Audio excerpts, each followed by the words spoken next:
Muy buenas noches amigos y amigas del canal de Paranormal City, espero que la estén pasando espectacular. En la noche de hoy les vengo a traer 10 leyendas urbanas sobre criaturas. Primero, antes de empezar, quiero dar un aviso muy especial, y es que este video es para que pasen un buen rato y entiendan si creer o no. Todos sabemos que las leyendas urbanas son parte del folclore de cada país, una pequeña parte, casi como hay países que aceptan y hay países que niegan rotundamente. Eso queda en ti creer o no su veracidad, como dije, es solo para entretener.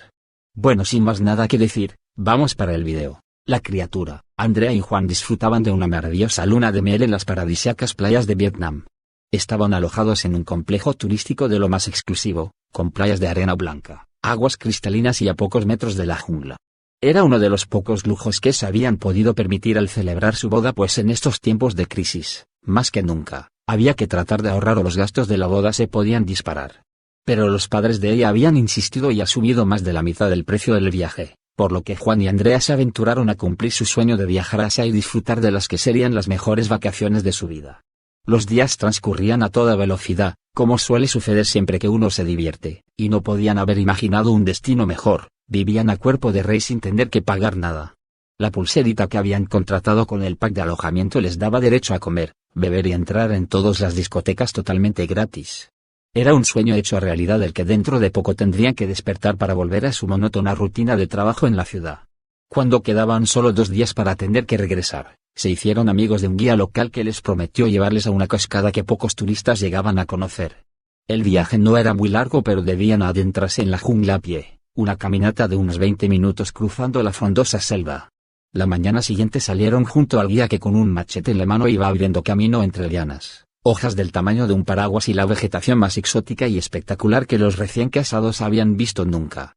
Pero no todo era idílico, los mosquitos eran realmente insistentes, incluso con el cuerpo bañado en repelente siempre había alguno lo suficientemente voraz como para atreverse a picarles. El guía les ofreció un ungüento local que a todas luces fue mucho más efectivo que el repelente que habían comprado en la farmacia. Olía a rayos, pero ni un solo insecto les molestó desde que lo usaron. Al llegar a la cascada, Andrea y Juan se quedaron con la boca abierta por la belleza del lugar. Una pequeña laguna con el agua más limpia que habían visto era adornada por una caída de agua de unos 4 metros de altura. El canto de los pájaros, la selva rodeándoles en todas direcciones y un cielo con el azul más intenso que podían imaginar. Era lo más parecido al paraíso que habían conocido. El guía les dijo que regresaría en un par de horas. Les aconsejó que no se alejaran del lugar, pues la selva podía ser muy peligrosa y era muy fácil perderse. No quería molestarles en su último día, mucho menos cuando estaban recién casados y, la verdad, es que ellos también preferían estar solos. Situaron sus toallas y bolsas al lado de la laguna y comenzaron a juguetear en el agua. Nadaban, se reían y se besaban sabiendo que probablemente sería la última vez que estuvieran en un lugar como ese.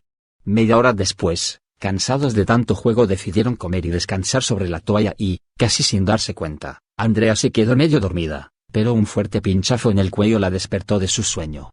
De un manotazo apartó un bicho negro que rápidamente se metió entre la vegetación sin que la mujer tuviera tiempo de ver qué era. Juan le examinó el cuello y vio una pequeña marca que había enrojecido la zona. Extendió nuevamente el ungüento que les había dado su guía sobre el cuerpo de su mujer y pensó que había sido un descuido no volverse a proteger de los insectos después de bañarse. No le dieron más importancia al tema porque la picadura no molestaba demasiado y en pocos minutos llegó el guía a recogerles. Les enseñó un par de lugares más por las inmediaciones y les acompañó al hotel, donde por desgracia tuvieron que comenzar a preparar las maletas. Al día siguiente y con mucha tristeza tuvieron que embarcarse de nuevo a casa, un viaje en avión tan largo y pesado que a mitad del vuelo ya se habían acabado de leer las revistas que habían comprado. Por suerte consiguieron dormir unas cuantas horas y el tiempo pasó un poco más rápido. En el aeropuerto esperaban las familias de ambos y todos fueron a comer a la casa de los recién casados, donde entre risas y bromas contaban las anécdotas que les habían sucedido y enseñaban fotos y vídeos de su luna de miel. Andrea sentía un leve picor en el lugar de la picadura, pero no fue hasta una semana después que comenzó a hincharse y se puso de un rojo casi carmesí. El picor se había convertido en dolor y casi no podía ni tocar la zona, sentía fuertes punzadas cuando la trataba de apretar. Sin dudarlo, Juan llevó a su mujer al médico, quien les dijo que parecía que Andrea tenía una fuerte infección en la zona. Avisó a una enfermera para que le trajera su material quirúrgico y les explicó que sería preciso practicar una incisión para dejar que brotara el pus y por supuesto comenzar con curas en la zona. Además debería tomar un antibiótico al menos durante 7 días. Andrea era muy miedosa y la idea de que la cortaran el cuello con un bisturí le daba auténtico pavor, pero una frase del médico la paralizó de inmediato. Si no te estás quieta, corres el riesgo de que te corten la yugular. Inmóvil por el miedo, sintió como el doctor comenzaba a abrir la zona. Pero algo imprevisto sucedió. El doctor pegó un salto hacia atrás al realizar el corte y en sus ojos se pudo ver auténtico terror. Andrea sentía como la sangre se deslizaba por su cuello, pero había algo más, podía notar algo que parecía subirle hacia la boca. ¿Cómo era posible que la sangre subiera y se extendiera por todo su cuello y hacia su nuca? Porque el médico se mantenía a distancia.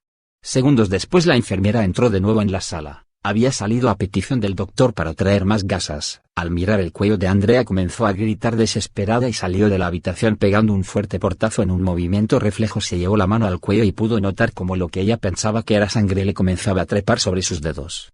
Al mirar su mano se bloqueó del miedo antes de desmayarse del susto. Decenas de pequeñas arañas manchadas de sangre y pus se movían desesperadas entre sus dedos y muchas más trataban de escapar por el agujero recién abierto en su cuello. El cocodrilo de la alcantarilla. Durante un tiempo en Estados Unidos se empezó una estúpida moda, tener como mascotas caimanes y cocodrilos, traídos desde Florida. Se cuidaban desde recién nacidos en terrarios hasta que empezaban a alcanzar un tamaño considerable. En ese momento los animales perdían su gracia pues constituían, además de un peligro, un gasto económico elevado en comida.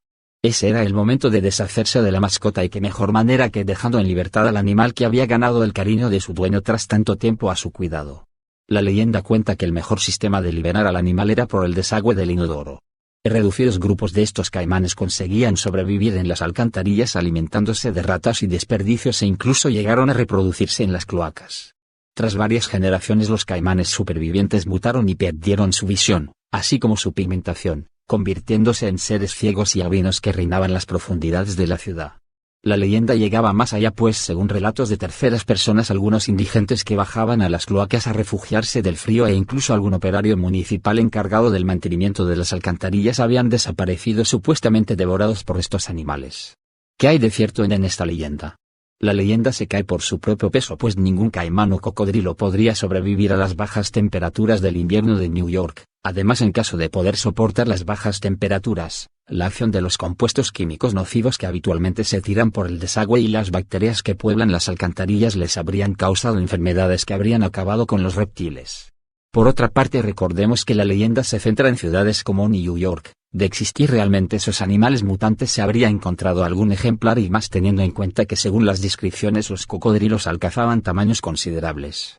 Aunque la leyenda es falsa si existen casos de suelta de cocodrilos y caimanes en zonas que no pertenecen a su hábitat natural, gente desaprensiva ha liberado en ocasiones animales en pantanos, presas y lagos. Lo normal es que estos animales mueran al empezar las épocas invernales pues su entorno natural suele ser en zonas más tropicales. En España por ejemplo se han dado casos en los que se han encontrado en estanques cocodrilos de mediano tamaño así como pirañas y otros peces tropicales.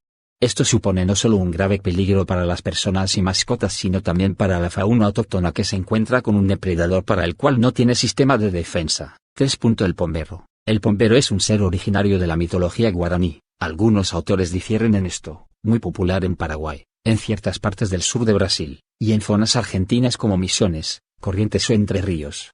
Este ser gusta de acosar y violar mujeres, asesinar a quienes deterioran innecesariamente la naturaleza, y castigan a quienes osan pronunciar su nombre en voz alta o les faltan el respeto imitando su silbido, que según cuentan es escalofriante y da hasta 30 segundos. Su nombre en guaraní, el nombre que se le da es Cuarauyara, lo cual significa dueño del sol. Sin embargo, esto es solo aparente, pues aquel es el nombre de un viejo rojizo con un solo ojo en la frente, dientes de perro, brazos largos y enormes manos. Este ser, según indica el especialista Félix Coluccio, no es una modalidad del pombero sino un ente diferenciado.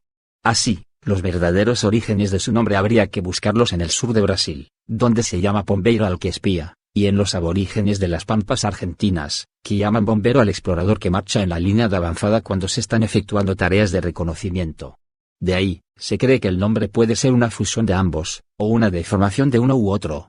Versión tradicional del pombero. Las primeras referencias al pombero lo muestran como un ser alto, flaco, fornido, feo, y muy peludo. Sin embargo, esta versión carece de importancia en la actualidad, no solo porque prácticamente no existe información sobre la misma, sino porque, de una forma que podríamos llamar casi oficial, el pombero es popularmente conocido como una especie de duende. Esta es la versión tradicional, tanto en el folclore actual como en el de hace décadas atrás.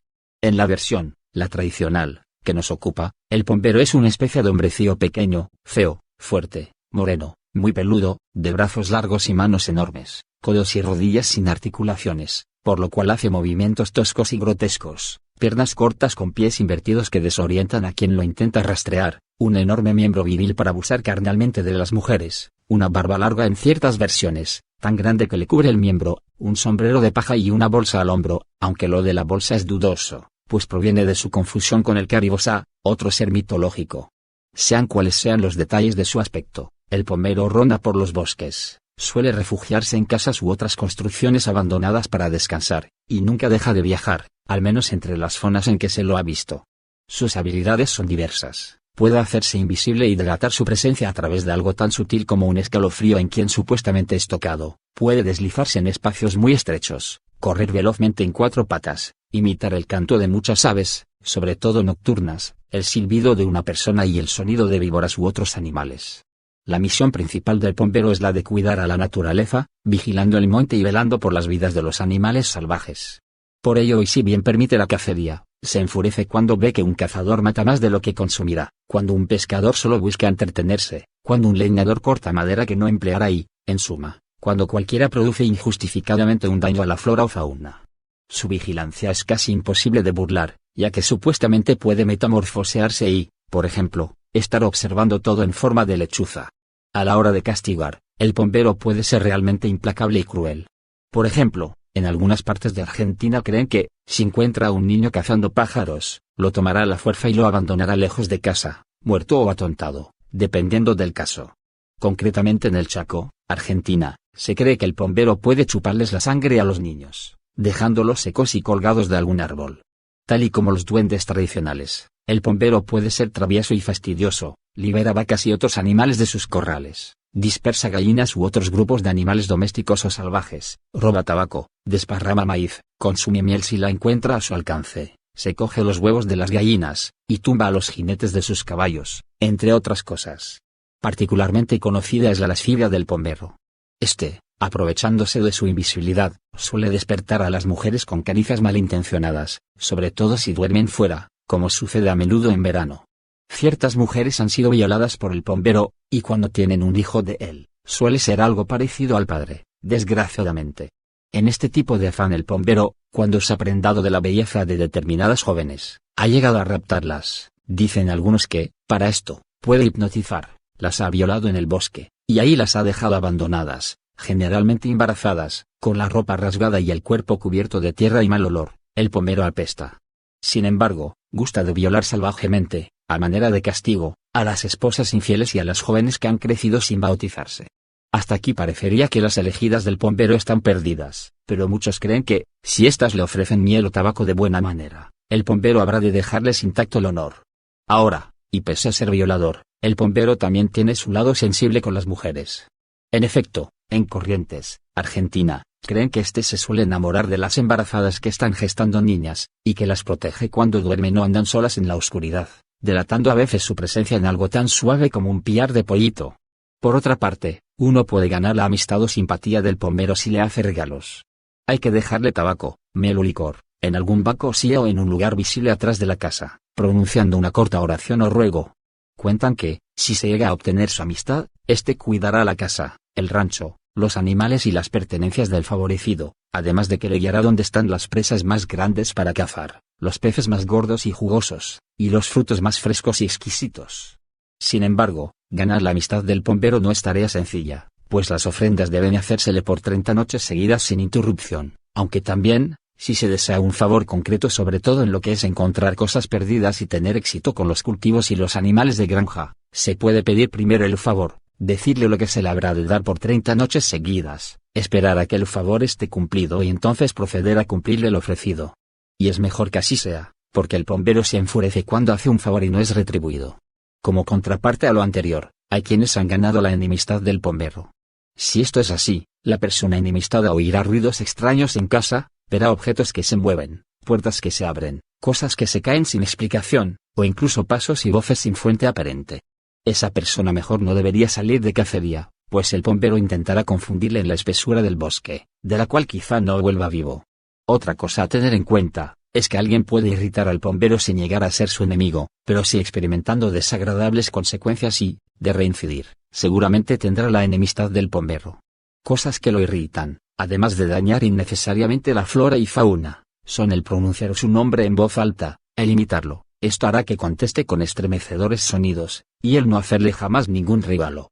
Según creen, posibles consecuencias de irritarlo son episodios de temblor, mudez o confusión, estados todos que el bombero puede inducir con solo dar un roce de sus manos peludas. 4. El perro del guardabosques. En los bosques del sudeste de los Estados Unidos vivía un guardabosque junto a su esposa.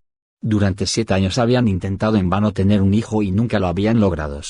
Todo lo que tenían era Sam, un pastor alemán de gran inteligencia y fidelidad, un perro que en más de una ocasión había salvado a las gallinas de ladrones o animales y que incluso una vez salvó a la esposa del guardabosque de un trío de borrachos. Sam no podía hablar y decir papá o mamá, pero hasta cierto punto había sido un hijo para la pareja. Traía el periódico y las zapatillas, perseguía el frisbee y lo atrapaba en el aire, entendía cuando necesitaban su compañía y también cuando debía irse o hacer silencio. Era un perro de esos que aparecen en las películas de Hollywood, pero al fin y al cabo era un perro y nunca podría llenar aquellos espacios vacíos que motivaban en el guardabosque y su esposa el deseo hasta entonces frustrado de tener un bebé. Un día, sin embargo, la mujer del guardabosque le dijo a su esposo que por fin había quedado embarazada de un niño. No lo podían creer, estaban tan emocionados que compraron biberones, ropas de bebé, pelotas, carritos y una hermosa cuna, todo para recibir a la tan ansiada criatura. Cuando el bebé nació ellos hicieron una fiesta y luego, a medida que el bebé fue creciendo, los mimos y las atenciones hacia Sam fueron disminuyendo y el perro, sintiéndose celoso del bebé, empezó a mostrarse menos afectuoso y más distante, aunque siguió siendo obediente, fiel y tranquilo como siempre había sido. Nunca le vieron gruñendo al bebé o mirándole mal a pesar de los celos. Pero todos percibían que en el fondo el perro odiaba a un bebé que le había arrebatado el protagonismo y las atenciones de sus amos. Pasados los meses llegó aquel día que el guardabosque nunca olvidaría. Era una tarde en que su esposa no estaba porque había ido a reunirse con unas amigas en el pueblo. El guardabosque se había quedado solo con el perro y el bebé. Cuando recibió una llamada avisando que unos cazadores furtivos estaban disparando sus armas a menos de 1 kilómetro de su cabaña. En cumplimiento de su deber como guardabosques, no así el de padre, decidió dejar al bebé, que ya tenía casi 9 meses, con el pastor alemán. Su mujer le había avisado por teléfono que estaba en camino, así que como máximo el niño estaría 15 minutos solo. Él sabía que volvería rápido y que el bebé dormiría al menos un par de horas más, ya que se había acabado su biberón hacía escasos minutos.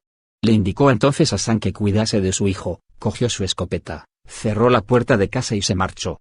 Cuando regresó 10 minutos después, ya que los furtivos escaparon antes de que él llegara, y abrió la puerta de su casa, no daba crédito a lo que vio. Sam tumbado en la entrada del cuarto del bebé y con la boca llena de sangre y espuma.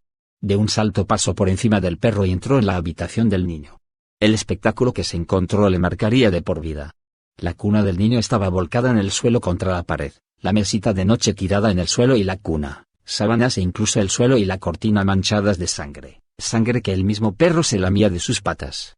Por unos instantes permaneció pasmado y con la mandíbula ligeramente desencajada. Luego, y con los ojos llorosos de pura furia, comprendió que el perro esperó su ausencia para deshacerse de ese molesto niño que le había robado el protagonismo. Una mueca de ira apareció en su rostro y, sin poder ni querer pensar en lo más mínimo, cargó su escopeta y disparó al perro. Los perdigones reventaron el cuerpo de Sam, la sangre brotó a raudales de varios puntos de su piel y el pobre animal dio un gemido de dolor para luego desplomarse en un gran charco de sangre. Pero cuál sería su sorpresa cuando la detonación provocó un llanto que nunca más esperó volver a escuchar. El guardabosques corrió hacia la cuna que estaba derribada en el suelo para darse cuenta de que en realidad el bebé se había quedado dormido detrás de ella y que las sábanas ensangrentadas que cubrían al bebé no le habían permitido darse cuenta de que su hijo seguía con vida. Sujetando al bebé en sus brazos y mientras le besaba embargado por la alegría, vio que estaba completamente sano y sin un solo rasguño, con lágrimas resbalando por sus mejillas. Incorporó la cuna y lo dejó en ella para luego dirigirse hacia sus sábanas revueltas y ver que, sepultada por la tela, estaba enrollada una gran serpiente cascabel de casi 2 metros de longitud, muerta por los mordiscos del fiel perro que había arriesgado su vida por salvar al bebé de la letal serpiente. No podía creer lo que había hecho, y llorando como un niño abrazaba el cadáver de su amigo inseparable. Al revisar con más detenimiento su cuerpo se fijó en un par de puntos rojos en su pata. Era una picadura de la cascabel. Probablemente su veneno era el causante de la espuma en su boca y sin duda parte de la sangre que había en el cuarto y la que el perro lamía de sus patas eran del mismo. Cuando su esposa llegó, el guardabosque le contó lo sucedido.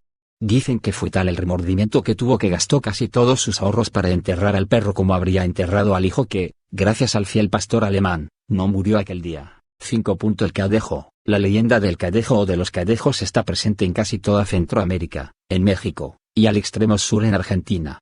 Se trata de dos tipos de perros grandes, de centelleantes ojos rojos, usualmente descritos como espectrales o fantasmales. El primer tipo de perro es blanco, está asociado al bien, y tiene un carácter protector, cuidando, desde las sombras o como una presencia que se siente pero casi nunca se ve, sobre todo a ciertos borrachos y a hombres que llegan a su hogar a altas horas de la noche. El segundo es negro, está asociado al mal, y ataca o mata a personas que son malas o muy morales.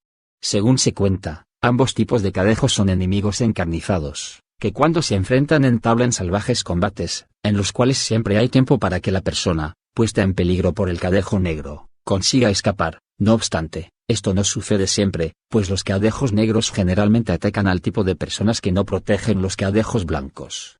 Origen: en la mitología mesoamericana existía la creencia en los nahual, que eran animales espíritus que protegían a la gente. Según aquella creencia, cada persona, al momento de nacer, contaba ya con un nahual que lo guiaba y protegía. Paralelamente y también en México y Centroamérica, existía la creencia de que los Xoloitzcuintle, un tipo de perros, acompañaban a las almas de los difuntos en su tránsito por el Mictlán o inframundo. Posteriormente, cuando los españoles llegaron a América, trajeron consigo muchas leyendas europeas sobre perros fantasmas, sobre todo perros negros. Pero también trajeron el cristianismo, con su creencia en los ángeles guardianes y en los demonios como seres que frecuentemente acechaban al ser humano, acercándose sobre todo a aquellos que estaban más alejados de la gracia de Dios y que, por su comportamiento pecaminoso, eran más propensos a ser abandonados por sus ángeles guardianes. Ocurrió así que, en el proceso de colonización, ambas creencias se fusionaron, y crearon muchos mitos como por ejemplo la leyenda de los cadejos, la cual, como bien puede percibirse, mezcla elementos de cada una de las creencias mencionadas, tanto del lado europeo como del lado nativo.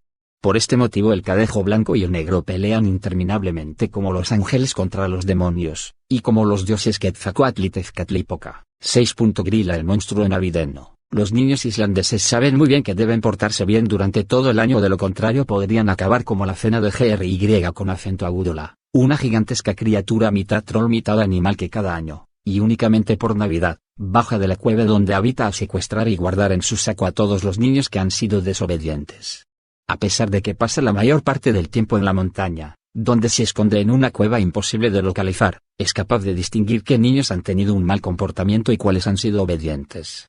Estos últimos pueden estar tranquilos, pues la GRY con acento agudo los ignorará totalmente, e incluso aunque entre en sus casas a buscar a alguno de sus hermanos, nunca los tratará de atrapar ni los devorará. Grilla es que esta criatura, que a veces es descrita como una ogresa, otras como un gigante y en algunas ocasiones se afirma que tiene sangre de troll, tiene un gusto especial por los niños que se han portado mal, ya que al parecer tienen un mejor sabor. Una vez que los detecta no duda en devorarlos vivos en sus camas si tiene demasiado hambre, aunque habitualmente lo que suele hacer es guardarlos en un saco para llevarlos a su guarida donde los cocina vivos para hacer un rico estofado que se come en ella, su mascota y su marido. Por este motivo se recomienda a los niños que se arrepientan de corazón por todo el mal que han hecho y todas las veces que han desobedecido a un adulto. Ya que si GRY con acento agudo los mete en el saco, la única forma que tendrán de escapar, será llevar un objeto punzante o una pequeña navaja escondida con la que hacer un agujero en el saco por el que poder huir y de esta forma salvar la vida. GRY con acento agudo ha atormentado a los niños en Islandia desde hace cientos de años y su nombre ya se menciona en la saga isléndica y las sagas Berre que datan del siglo XIII. Si bien no fue hasta el siglo XVII cuando se asoció su figura con la Navidad. Es tanto el temor que tienen los niños islandeses a esta criatura que en 1746 se declaró un decreto que prohibía aterrorizar a los niños tanto con GRY con acento agudo como con los Jólasveinar, también conocidos como Julelads. Estos últimos se dice que son los hijos que GRY con acento agudo tuvo con su tercer marido, Lepalueti, un ogro que vive con ella en su cueva y que, aunque también tiene hábitos caníbales, es tal perezoso que nunca sale a cazar. 7. Mascotas resucitadas. Luis como cada mañana sacó a pasear a su perro, un precioso ejemplar de Beagle, una raza conocida por ser unos excelentes rastreadores y grandes cazadores. Su paseo matutino finalizó sin ningún contratiempo y Luis no advirtió que la rutina de cada mañana se había roto. Todas las mañanas cuando salía de casa con el perro, el loro de la vecina empezaba a gritar y provocar los más chirriantes sonidos. Sultán, que así se llamaba el perro, odiaba al pájaro con toda su alma y comenzaba a ladrarle, provocando más de una queja entre el vecindario. Sin embargo, esa mañana nadie molestó a Sultán y el loro no había armado el escándalo habitual. Luis no le había dado importancia a ese hecho. Pensó que tal vez su vecina, debido a las quejas del resto de vecinos, había decidido guardar a su mascota en el interior de la casa. Remaining time, X seconds. La sorpresa de Luis fue mayúscula cuando, al buscar a Sultán en el jardín trasero, que era parte de la comunidad de vecinos, se encontró como su perro excavaba un agujero en la tierra con el loro en la boca. Rápidamente y de un salto le quitó el pájaro de la boca al animal, comprobando que ya estaba muerto. Asustado y sin saber qué hacer, limpió al loro de sangre y restos de tierra y decidió colocarlo en la jaula en la que su vecina tenía al animal normalmente. Ocultó toda prueba de que Sultán había asesinado al loro y trató de hacer una vida lo más normal posible, pensando que tal vez al encontrar al loro muerto en la jaula no investigaría su muerte y pensaría que había muerto de alguna enfermedad. Aproximadamente una hora después escuchó gritos y llantos en la casa de su vecina. Se acercó al lugar para tratar de consolarla como lo hubiera hecho en una situación normal para no levantar sospechas. Ante los llantos sacó todo un arsenal de consuelos. Le dijo que el loro había tenido una vida feliz, que pronto podría comprar otro pájaro que le hiciera compañía, etc. Sin embargo, los llantos y gritos de la mujer no solo eran de tristeza e impotencia. Tenía un miedo atroz, pues el loro había muerto la noche anterior y ella lo había enterrado esa misma mañana en el jardín de la parte trasera. ¿Habría regresado de entre los muertos su mascota? 8. El perro de la calle. Sara y Antonio disfrutaban de su luna de miel en México. Se habían casado apresuradamente porque ella se quedó embarazada, pero no por ello se querían menos que el resto de recién casados. Llevaban años hablando de la boda y el próximo nacimiento no hizo más que acelerar un enlace que ellos deseaban desde hacía tiempo. Su viaje estaba resultando de lo más placentero. México les cautivaba. Ambos caminaban durante horas por las playas de Cancún hasta que el sol caía. No habían visto un paraíso igual. Una tarde, mientras caminaban por la playa, decidieron alejarse un poco de la zona turística. A unos cientos de metros encontraron lo que parecía un vertedero. Una zona sucia con un olor nauseabundo y un riachuelo cubierto casi totalmente por espuma. Entre la basura vieron un pequeño cuerpo moverse, un perrito chihuahua que parecía muy enfermo. Tenía los ojos rojos, probablemente por alguna infección. Estaba muy delgado y apenas podía moverse. La pareja, que era amante de los animales, no pudo quedarse indiferente. Recogieron al animal y lo llevaron al hotel. No les quedaba mucho tiempo de vacaciones y sabían que las normas del hotel eran muy estrictas con respecto a los animales, así que no pudieron llamar a un veterinario. Sin embargo, el amor y atenciones que dedicaron al perrito parecía tener sus frutos. Lo alimentaron, limpiaron y al día siguiente parecía haber mejorado mucho, pues ya podía caminar y abrir los ojitos. Enamorados del dulce animal, decidieron que no podían abandonarlo de nuevo a su suerte. Mientras hacían la maleta para regresar a España, hablaban de lo bien que se llevaría con su gato Baltasar. Metieron al perrito en un bolso y se dirigieron al aeropuerto. Como Sara estaba embarazada, no tuvo que pasar por los filtros de seguridad, por lo cual pudo pasar fácilmente al perrito escondido en su bolso. El animal aún estaba tan débil que no podía ladrar, por lo que sería fácil llevarlo sin que nadie se diera cuenta. Una vez llegaron a su casa, su gato comenzó a comportarse de una manera extraña. Tenía un comportamiento muy agresivo con el chihuahua, como si estuviera asustado. Pensaron que serían celos y que pronto serían amigos. Pasados unos meses nadie podría reconocer al chihuahua. El pequeño animal, que parecía un esqueleto cuando lo encontraron, había ganado peso y una poderosa musculatura. Ya pesaba casi 8 kilos, un peso desde luego inusual para un perrito de sus características. El gato estaba muerto de miedo y no bajaba de los muebles para nada. El chihuahua se había convertido en el rey de la casa. Por otra parte, Sara había tenido una niñita preciosa. Debido a la preocupación de las últimas semanas de embarazo y la alegría del nacimiento, la pareja casi ni se había percatado del comportamiento de sus mascotas. Hasta que un día Baltasar desapareció. El gato alguna vez había realizado alguna escapadita en busca de gatitas en cielo, pero era la primera vez que no regresaba en varios días. Antonio puso varios carteles por el barrio con la foto del gato, pero no dieron sus frutos. El gato se había ido. Pasado un tiempo, todo parecía haber vuelto a la normalidad. Su bebé con 2 meses estaba cada día más guapa. Su perrito ya pesaba 10 kilos y tenían un cuerpo rechoncho pero muy fuerte. Era una verdadera máquina de comer que nunca parecía saciarse. Una tarde la comida del perro se acabó, por lo que Antonio tuvo que salir a comprar más mientras Sara cuidaba de su hija. La madre, aprovechando que el bebé se acaba de dormir, se metió a la ducha. Mientras se enjabonaba, escuchó el corto llanto de su hija, pero a los pocos segundos se cayó de nuevo. Cuando Sara salió de la ducha, su niña había desaparecido. No estaba en la cuna donde la había dejado. Como loca se puso a buscar por toda la habitación, debajo de la cama, en los armarios. Nada, signo de exclamación abierta, la niña había desaparecido. Antonio, que llegaba en ese momento, encontró a su mujer gritando y llorando de desesperación. Juntos revisaron hasta el último rincón de la casa, hasta que se dieron cuenta de que su perro tenía las patas llenas de barro y sangre en el hocico. Temiéndose lo peor, salieron a su pequeño jardín, donde encontraron oculto detrás de un seto un agujero en la tierra, como una madriguera. Aterrorizados por lo que pudieran encontrar, cavaron con sus manos. Bajo tierra encontraron el cadáver de su hija parcialmente devorada y los restos de lo que parecía su gato desaparecido. Antonio, encolerizado, fue en busca del perro y con un bate de béisbol le golpeó varias veces, matándolo en el acto. La policía llegó pocos minutos después y, desconcertados por el caso, llamaron a la perrera municipal para que se llevaran al animal. Debían comprobar si tenía rabia y podría haber contagiado a sus dueños u otros perros del vecindario. El veterinario, al llegar al lugar de los hechos, dejó a todo el mundo estupefacto. Esto no es un perro, es una rata enorme. Al parecer la rata había crecido junto a un riachuelo contaminado, por lo que había perdido el pelo. Su increíble tamaño también podría deberse a una mutación, motivo por el cual había crecido con un cuerpo deformado que se podría asemejar al de un perro. 9. El perro atragantado. Una familia regresa a su casa tras un día de compras. Al entrar por la puerta se sorprenden de que su fiel perro no se acerca a saludarles como habitualmente. El marido comprueba que hay restos de sangre en el suelo que llevan desde la entrada del jardín hasta la habitación principal. Allí, se encuentra al perro mostrando un extraño comportamiento mientras rasca la puerta del armario. El reguero de sangre llega hasta su boca y el animal no deja de toser como si estuviera atragantado. El hombre, viendo el lamentable aspecto de su perro, que gotea sangre por la boca mientras no deja de toser y luchar por respirar, se teme lo peor. Por lo que le pide a su mujer que se quede con el niño mientras él lleva a su mascota al veterinario más cercano. No sería la primera vez que un perro era envenenado en el barrio por algún desaprensivo al que le molestan los ladridos o simplemente desea hacer daño. Remaining Time, X seconds. Por supuesto, el drama familiar es impresionante. La mujer está ya en lágrimas mientras trata de tapar los ojos a su hijo para que no vea al perro sangrando y el niño gritando para saber qué le pasaba a su inseparable amigo.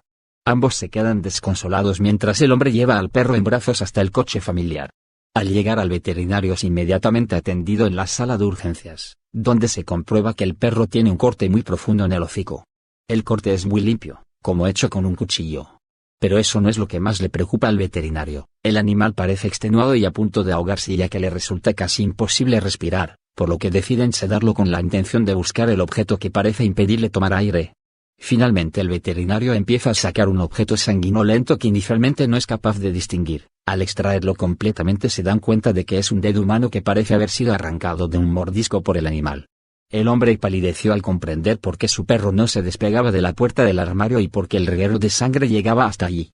Había alguien dentro del armario cuando ellos llegaron. Mientras ellos salieron a comprar, alguien había entrado en su casa con intención de robar, pero el perro lo atacó y tuvo que refugiarse en el armario para evitarle. El animal le había mordido en la mano y él le había clavado un cuchillo en el morro, dándole el tiempo justo para escapar. Inmediatamente llamó a su mujer para avisarla de que tenía que salir inmediatamente de esa casa. Pero no contestaba el teléfono. Preocupado por su familia, regresó tan rápido como pudo mientras llamaba a la policía conduciendo a toda velocidad.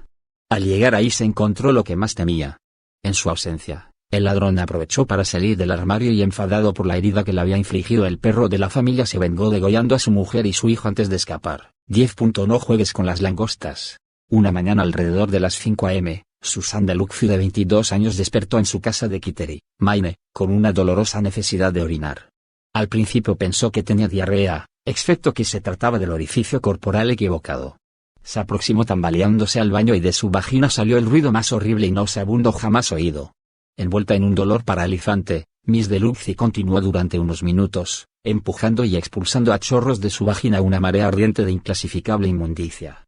Mientras se hacía con fuerza a los lados del baño, gritaba con desesperación, lo que alertó a los vecinos, que llamaron a la policía. Cuando la policía y los médicos llegaron, encontraron a la mujer inconsciente, tumbada en el suelo del baño, sin nada encima excepto su bata de baño. Chorreando desde su entrepierna se podía ver una corriente de jarabe verde amarronado.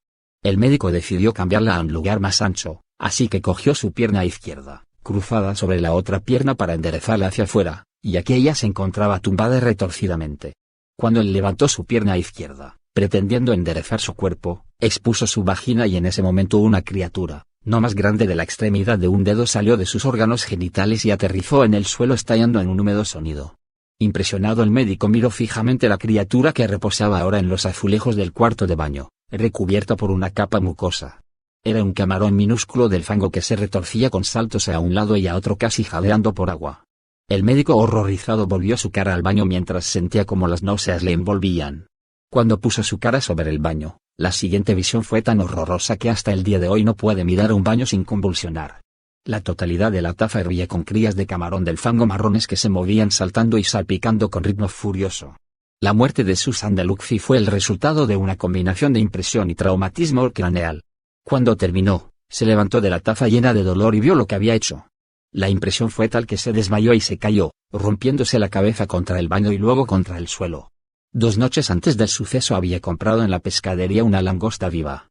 Mientras descansaba en una tina, insertó suavemente la cola de la criatura en su vagina para darse placer.